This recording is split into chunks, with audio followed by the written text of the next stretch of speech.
The heart of every man craves a great adventure, but life doesn't usually feel that way. Jesus speaks of narrow gates and wide roads, but the masculine journey is filled with many twists and turns. So how do we keep from losing heart while trying to find the good way when life feels more like a losing battle than something worth dying for? Grab your gear and come on a quest with your band of brothers who will serve as the guides in what we call the masculine journey. The masculine journey starts here now. Welcome to Masculine Journey. We're glad that you're with us this week, and we're doing something a little different this week for the show. We're having a lot of clips. I mean, we normally have about 2 per show, sometimes 1. On a rare case, sometimes 3. We're going to have a bunch this time because the topic's called, what are the clips that live rent-free in your head? In other words, what are the things that you hear that God works on you with? Clips from, I tried to say movies and TV shows, but no one really picked any TV shows.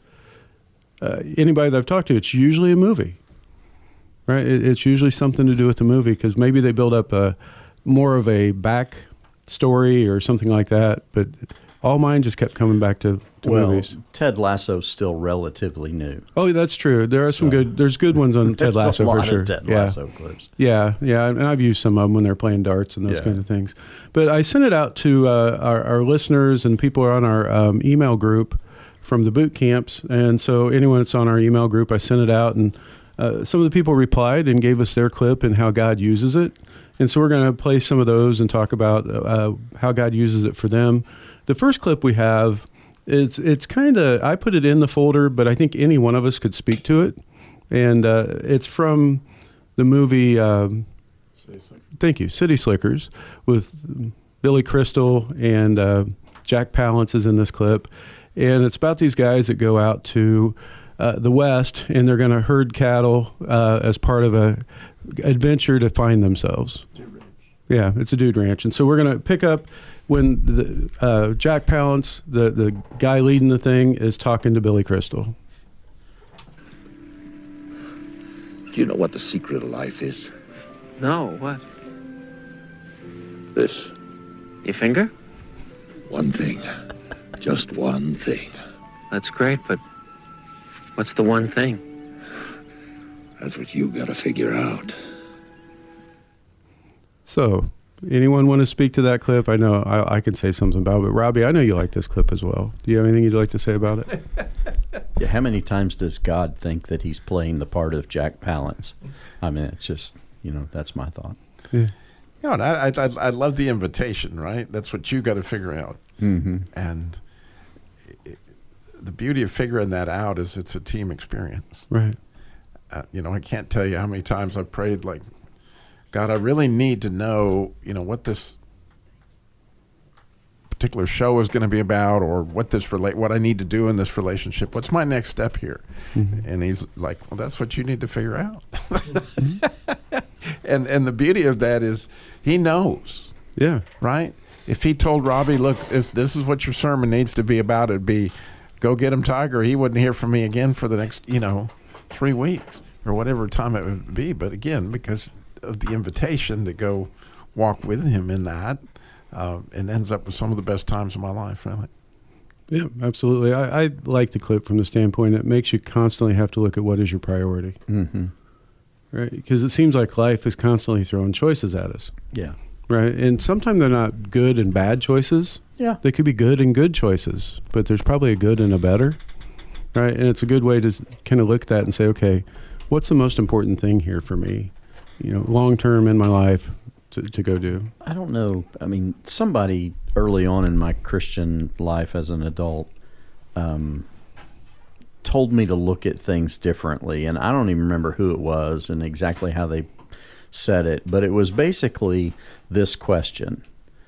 If you're trying to figure out, is it a priority? Should I worry about that? Should I be upset about that? Those sorts of things, right?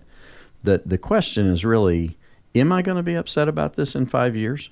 Mm-hmm. In 10 years, is that going to bother me? In 20 years, is that going to bother me? If Jesus came back tomorrow, would that bother me? And so that really helps you narrow down to what's the one thing today, right? Yeah, or in this minute sometimes. Yeah. Absolutely. Well, I'm going to go to a clip from one of our people on our email list, and they sent it to me, And it's from Sean in North Carolina, and it's from the movie Sling Blade. And so I'm going to go ahead and play it. If you've never seen it, it's about a guy that probably isn't all there mentally, right? But he's just doing his best. He's a good guy trying to get through life. Gets picked on a lot, but he's just a good man. And so here he's at a mechanic shop. They're looking at a lawnmower, and they call him over to look at it because it's not wanting to start. Carl, see if you can figure out what's wrong with this thing. It won't crank up, and everything seems to be put together right. It ain't got no gas in it. You see there, Scooter? Thinks of the simplest things first. And so when he said Sling Blade, and I hadn't listened to the clip yet, I went and found it. I'm like, really? Really, Sling Blade? But then I read why it means something to him. He said he hears it most mornings. He thinks of that because it lets him simplify his life before it gets really complicated. To think about the things that are really important to him and try to keep the focus on those as his day gets very complicated as it goes on. And so I just thought it's really cool how God will use a clip that most people would go, all right, whatever. Then it just strikes a chord with somebody.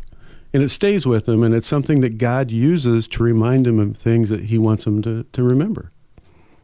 Right? You guys are shaking your head. You can't hear that on the radio. Well, I'm just thinking, not over spiritualize it, but it's like you don't have enough God in you, right? It's empty, and that is that priority. I wouldn't have thought about it like that, but you can definitely look at it like that. It's just you were saying about priorities or whatever, right, but of the day or whatever. But what is the priority of the day? To start it with God, and a lot of times we enter the day with no gas. That's right, absolutely. Ain't got no gas in it. Anyway, I can't do Sling Blade. Andy, I think was yours Rudy or was Darren's Rudy or whose was Rudy? I put Rudy out there. Okay, well I'm not going to play it. I just want go ahead. It's not a big deal. I think that's a favorite of whose? Somebody else. I'm assuming yours since it's in there. Yeah, it was. I mean, it's out there, and it's something that you definitely. It's from Rudy. Rudy's trying to figure out things, trying to juggle being a walk-on at Notre Dame and keep up with classes and get his, I think, scholarship or whatever to pay for school and all. And he's just got all this pressure on him, and he goes to this priest, and this is the conversation. Maybe I haven't prayed enough. I'm sure that's not the problem. Praying is something we do in our time. The answers come in God's time. Have I done everything I possibly can? Can you help me? Son, in 35 years of religious studies, I've come up with only two hard, incontrovertible facts. There is a God, and I'm not him. It's just one of those basic things that you got to get back to of alignment of what God's role is and what ours is, and we get those out of whack. And whenever we're not getting an answer to a prayer, we think something's out of balance, but it could be God has you right where you need to be. And I think that was what Rudy's case was. Well, God used that clip for my brother's salvation. That's right. That was one of them. I knew it. It was something important. I remember it. Glad you're here, What Robbie. happened was we were doing an advanced boot camp. My brother came to it, and I had the sage talk. And I talked about how a sage's job is essentially a point to God. And this is what this priest did. He just pointed out there is a God and I'm not him. Well, my brother had, been to a boot camp, been struggling with his faith, trying to figure out where he stood. And I get a text from him about an hour out of boot camp. I'm all messed up. I can't drive. I got to pull over on the side of the road. I'm bawling. There is a God, and I'm not him. And it was just one of the most remarkable events between him and his grandson. And they both came to faith that day. They both made remarkable changes in their life as a result of God using that clip. Yeah. There is a God, and I'm not him. And by the way, that's a fundamental understanding. Yeah. I mean, pretty basic, yeah. But I can't tell you how many times I think about it. There is a God, and I'm not him. And how many times do we try to play that role? And I heard another guy told me this week, he said, my biggest problem with God is he thinks he's God. And it's the same kind of thing. Like, yeah. I thought that was a quote from 1 Herald 1:1. because he's the one that I hear say it the most. Yeah. Which is good because he's closest to God's age out of our group. That's true. He knew God personally. Yeah. He got it face to face. Yeah, he's just outside the garden when Adam was walking. Yeah. On the fringe. But I need to hear that. Go for it, Harold. You want to respond, Harold? We just throwing you under the bus here. Well, I think it's great. Well, thank you. I'm going to use another clip that when somebody sent it to me, it's Steve from Ohio. It's a friend of ours from up there. And, and this is something that was from his childhood that he used a lot in his childhood. And I'll tell you more about it here in a second, but it's from Rambo, and I'm just going to play it. It's over, Johnny. It's over. Nothing is over! Nothing! You just don't turn it off! I forgot how good an actor he was back then. Nothing is over. And nobody laughed that hard at the theater. When I remember seeing that. Yeah. And I wasn't laughing, but man, that's funny. Yeah. Now, When you look back and you're like, oh, that was really bad. Yeah. But at the time, you're like, yeah, it's pretty good. Enough that they did like 20 of them or something. They did a bunch but the of whole point of nothing is over. I mean, we as human beings find it so difficult to let go of things. Right. He proved nothing was over the way he torched that town. Yeah. Man. Well, Steve was talking about that when that movie came out, he was a kid, and his friends and him would go out in the woods and they'd play Rambo. And they'd use that quote over and over, nothing is over, right? He said it meant so much to him along the years, and they had so much fun because there wasn't video games, there wasn't cell phones, there wasn't all that kind of stuff, that he enjoyed it. He told his kids about it, all the fun that his friends and he would have. And as I kind of emailed back and forth with him, we talked about that was God just raising him up in a way for adventure, for battle, for adventure, to have persistence, to persevere. Yeah. And endeavor. Endeavor to persevere. Yeah, that's a good one. You may hear side quotes along the night, references to other movies. But if you listen to the show long, you know exactly what that movie is. Yeah. We've probably used it on 15 different shows, I'm thinking. How about Josie Wells? Yeah, exactly. You've got about 30 seconds. Well, then, go to masculinejourney.org to register for the upcoming boot camp if you've been to a previous boot camp. If you haven't, don't worry. In the spring, we're going to have a basic boot camp again. We have a lot of good friends that have camps around as well. There's guys up in Ohio that do it, guys in Indiana that do it. So maybe if you don't know where to go, reach out to us. We'll help you find a place local to you, or you can come down and see us next spring in Georgia. We'll talk to you after the break. It's never over. What we have at our boot camp is something that makes you stronger and gives you the strength to go on your regular walk with God. It's something that will make you be bigger than you were when you got there. The first one, I had no clue what I was walking into, and then realizing that other people are in the same boat and, how open everybody was to share their struggle. It was a great group, and a lot of unpacking was able to be done. It is a tight bond of men. Everybody's the same. And each and every time that I've come to boot camp, I've learned something different. And not one man that's ever been there neglects not to take time out to talk or to share. It's serious business, and you need to come one time to break bread with the men and fellowship. Feel the atmosphere. Hear the people pray and get down to earth about what's going on in life and get real. Register today at masculinejourney.org.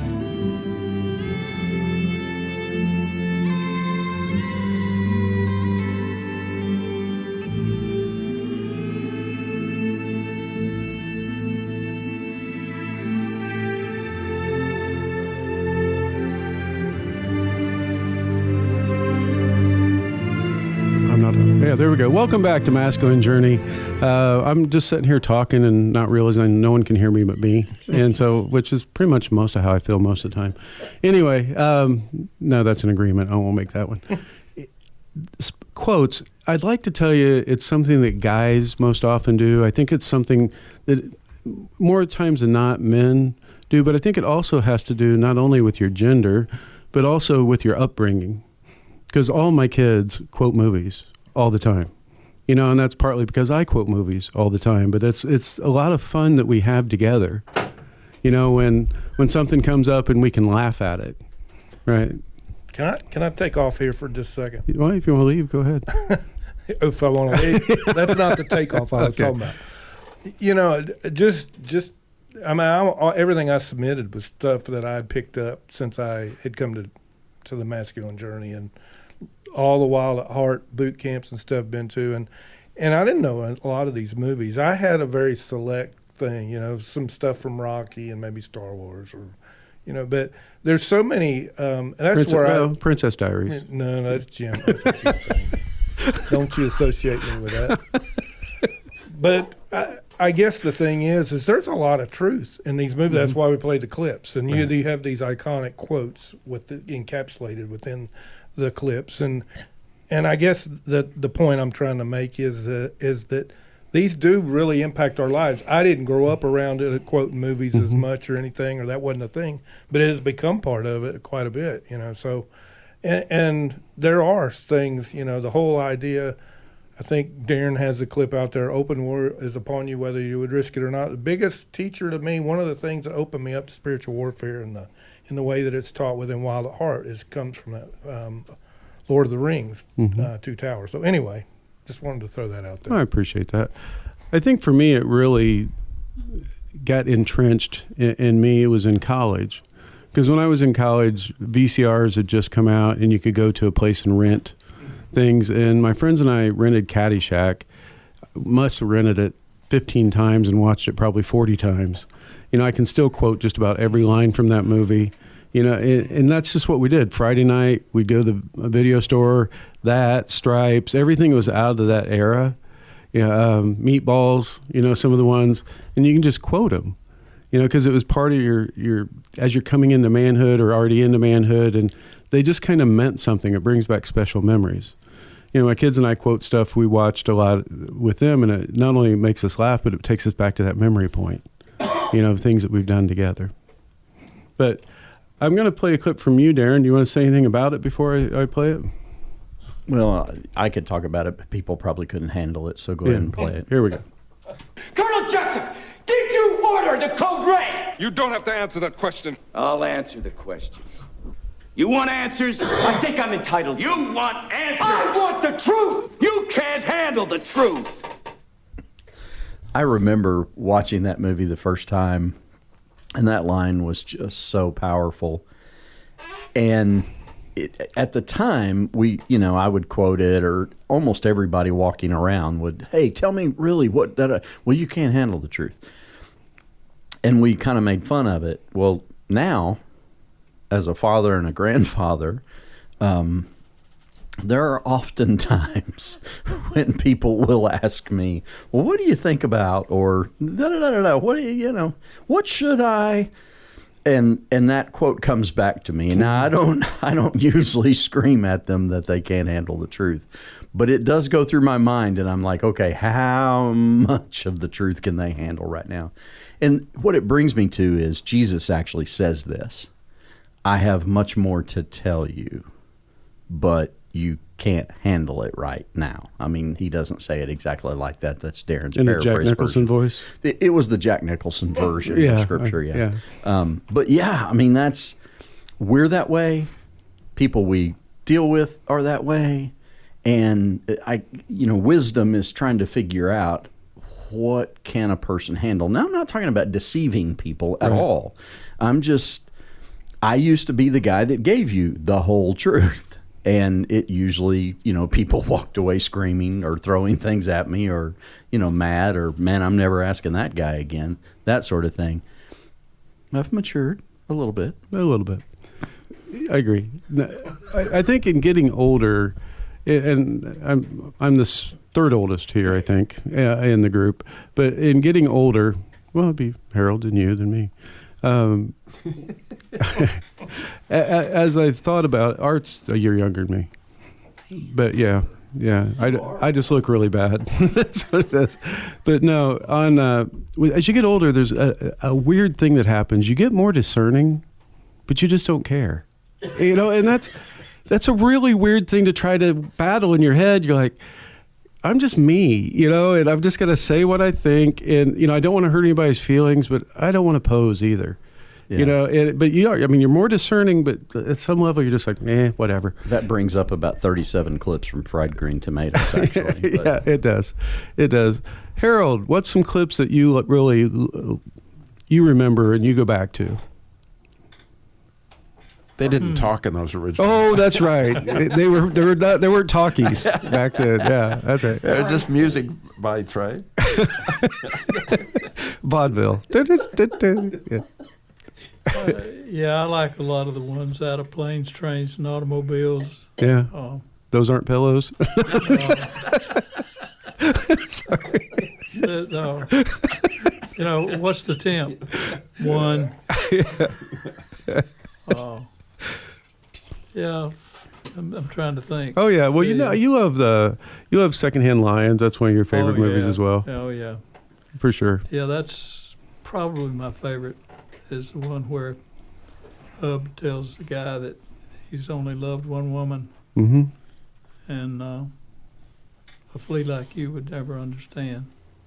Yeah, that's probably my favorite movie clip. Thank you for reminding me. Yeah, one of my favorite things that happened on this show has to do with you, that movie clip, and Andy. Yes. When it was Harold's birthday one time, Andy took that saying, that dialogue, that paraphrase thing, and I don't know what I'm trying to say. It's a long speech that Hub has to the boys and completely nails it and makes it about Harold. It is such an amazing thing, and it hit Harold to the T. I mean, it was everything about him. It was one of my favorite things on the show.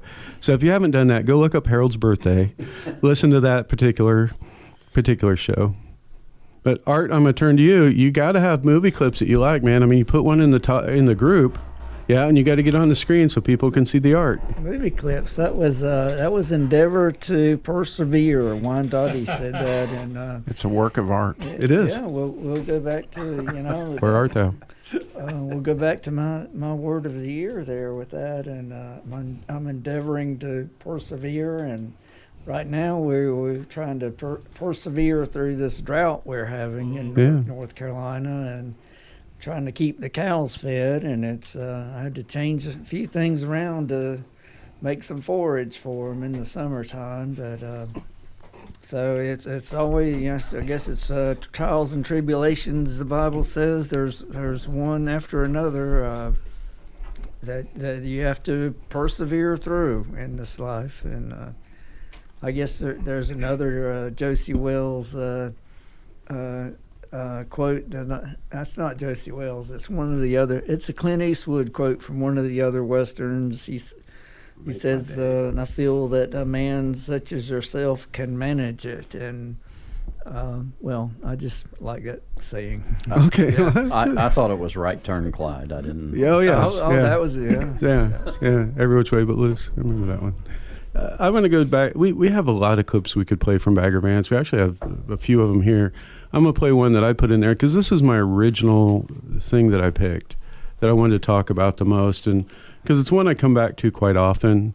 And what's going on in the movie, if you haven't seen it, is Bagger, the caddy, who's really a Holy Spirit character, Jesus character in it, is helping, what's his name? Matt Damon's Juna. Yeah, Juna get past some woundedness in his life. And this is where they have a very direct conversation. And I want you to listen to what he says, and I'll come back and tell you why. What I'm talking about is a game.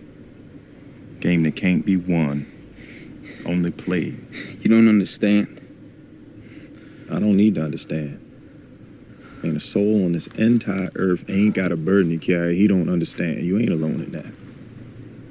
But you've been carrying this one long enough. Time to go on, lay it down.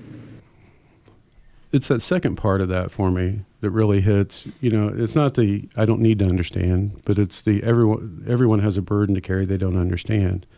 Because it reminds me that I get stuck in the enemy's loop of worry, fearfulness, feeling like what I should be able to understand what I'm going through. What is this? What's this all about? You know, and I think of this quite often. It's like, no, I just have to give whatever it is to God, right? I'm not going to understand everything that happens in my life. Probably not going to understand most things that happen in my life, but God does. And so it lets me know that I have to remember to just let go and just relax. there's times, and it's been more and more as I've gone through my life. I'd say this last year I've done that more than ever. Just saying, okay, can I do anything to impact it? No. Okay, then I'm just going to let go, and it'll be what it'll be. But we love the movie Bagger Vance. It's one that we use a lot of quotes from. But anyway, I got to find another clip, so when you guys have to talk while I'm doing something here for a second. Well, what you just said is huge. I have found myself praying more and more over the last probably just few months. A phrase that sounds something like this: God, I don't have to understand it. I just need help. I don't have to understand it. I just need you to do what you want to do. I don't have to understand my wounding. I don't have to understand my, even, to some extent I need to understand my repentance. But I find myself doing that a lot. And I think it was G.K. Chesterton that basically laid out the idea that if you must understand everything about God, you will know nothing about God. Mm-hmm. And we fall into that pursuit a lot. I like the way you enunciated Chesterton. Anyway, we have some more clips coming up in our after hours. We have another one from a listener I'd love to get in. I meant to get in from our friend Adam, but we will be getting that in the next show, so please stay tuned or go over to your podcast, play the next episode. And if you're listening to us on the radio, go to any podcast place and listen to Masculine Journey After Hours. That's where we continue this topic. In the meantime, if you're wanting to go to a boot camp and you've been to one already, you want to go to advanced camp, go to masculinejourney.org. We're going to be doing a bunch of new talks and a bunch of new topics, taking some things in deeper than they were in the basic camp. A lot of eye-opening stuff that God's been working on us with, and we're excited to share with you.